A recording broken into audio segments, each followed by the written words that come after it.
সাভারের আশুলিয়ায় একটি তৈরি পোশাক কারখানার ম্যানেজারকে কুপিয়ে হত্যার চেষ্টা করেছে সন্ত্রাসীরা। গত ৫ই অক্টোবর আশুলিয়ার নরসিংহপুরের বান্দু ডিজাইন সংলগ্ন চৌরাস্তা এলাকায় এ ঘটনা ঘটে। আহত ওই ফ্যাক্টরি ম্যানেজারের নাম তাওস খান জনি। তিনি নরসিংহপুর এলাকার এলিয়েন অ্যাপারেলস লিমিটেডের ম্যানেজার।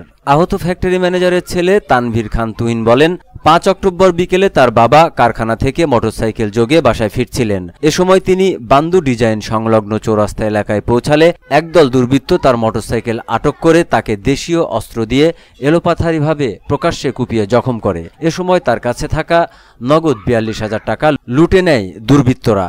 পরে স্থানীয়রা তাকে দ্রুত উদ্ধার করে চিকিৎসার জন্য আশুলিয়ার নারী ও শিশু হাসপাতালে ভর্তি করে।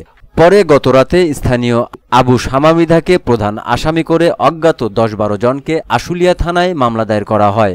আহত ওই ফ্যাক্টরির ম্যানেজার বলেন, ওই এলাকার কয়েকজন তাদের কারখানা থেকে ঝুট ব্যবসা করতে চেয়েছিল, কিন্তু তিনি ঝুট না দেওয়ায় তাকে কুপিয়েছে তারা।